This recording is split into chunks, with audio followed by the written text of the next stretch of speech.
Katie of Dandelion Doiley. I make all things tiny and cute, but especially embroidered jewelry. One of the questions that I get asked the most is how to make embroidered jewelry. And while I do sell kits that teach you step by step how to learn the process, I'm happy to share about the basics of tiny embroidery and how you can make your own miniature project. In this video, I will teach you how to find parts for your miniature embroidery, and later I will show you how to complete your small project with a simple, cute bottle cap magnet tutorial. Feel free to use this idea to decorate your own fridge or to make into a tiny, unique handmade gift.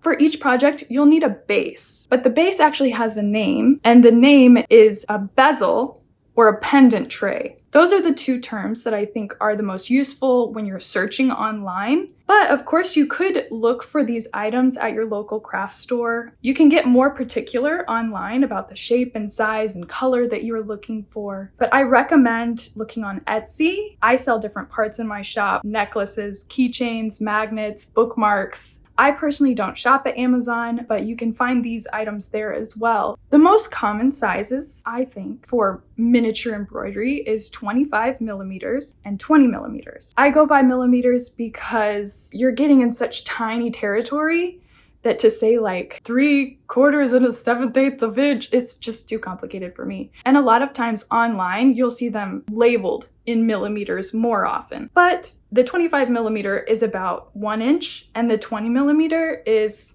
less than that. I'm not actually totally sure how many inches it is. Sometimes your parts come with a base insert to go into the tray. It might look like a metal disc like this or a piece of beveled plastic, but for me, I prefer to use repurposed materials, and those are also very easy to find. You can also use a cutting machine to cut the perfect size of what you're looking for onto cardstock. But if you're going the resourceful route and want to try to make your own insert, then I recommend pantry food cardboard. I know this can go in your pantry, but this is corrugated cardboard. It's very thick and it will be very difficult to cut. I don't recommend this type of material. I mean more along the lines of like a cereal box, like this thin kind of paperboard. It's a little bit flexible, but this will be so much easier to cut. Continuing with the theme of resourcefulness, I will show you how to make a bottle cap magnet. The methods that I show to complete this project also apply to many other pendant trays or bezels or other tiny projects. To begin, grab a quarter or another small coin that fits snugly inside the bottle cap. We will use this as a template for our fabric and also our base insert. Using pantry food cardboard, trace your quarter or your coin onto the cardboard. Cut the circle out very carefully and as smoothly as you can.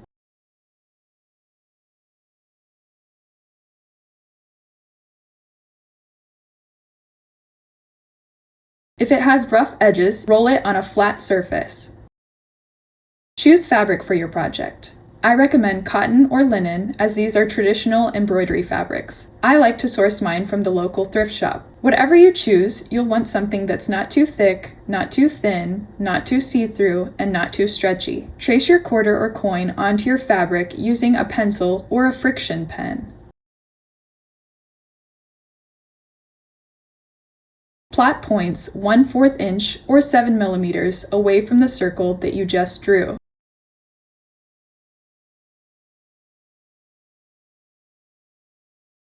Connect the marks, making a larger circle around the center circle. This area will become the fabric that wraps around the base. Place your fabric onto an embroidery hoop. Stitch a tiny design within the inner circle. If you have trouble coming up with your own design or want a little bit more guidance, you're welcome to purchase a pattern from my shop. Once all of the embroideries are complete on your hoop, cut out your embroidery along the outer circle. I will be making a magnet using this pattern from one of my kits. Center the base insert and trim any long threads that extend past it. To attach your embroidery to the base insert, you'll need to choose which method you prefer. For glue, you can use hot glue or tacky glue to glue along the edges of the fabric and tab them down. This method can be a bit messy and doesn't always have the best finished results. So for this project, I will show you how to use the traditional sewing method. Start by knotting your thread. I recommend about 2 feet or 24 inches of sewing thread. Center your base insert. Start your first stitch about halfway from the base insert to the outer edge of the fabric. Make a running stitch all the way around the fabric. A running stitch is simply a stitch that has gaps in between each stitch. That's about the same size as the stitch itself.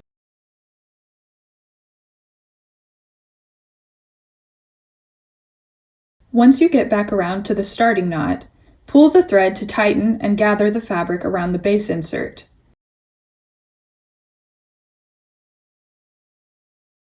Begin crisscrossing back and forth to tighten the fabric even more and smooth the edges. Once your embroidery is attached tightly and smoothly, tie it off on the back.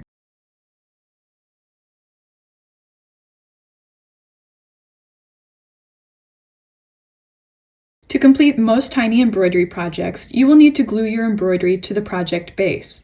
However, to make a bottle cap magnet, the process is just a little bit different because of the magnet. If your magnet is a little bit weak, I recommend gluing it to the back of the bottle cap. If your magnet is strong enough, you can place the magnet inside of the bottle cap. For this project, I will be using E6000, but you could use any type of jewelry glue, and for this project, you could almost use hot glue, though I don't recommend that for jewelry projects. Place your embroidery into the setting and use clothespins to help it stay down while it dries. That's it for this tiny tutorial. Please consider subscribing and liking this video if you found it useful, and check out my store if you're interested in any tiny embroidery kits or patterns. Thanks so much for watching. Sincerely, Katie of Dandelion Doiley.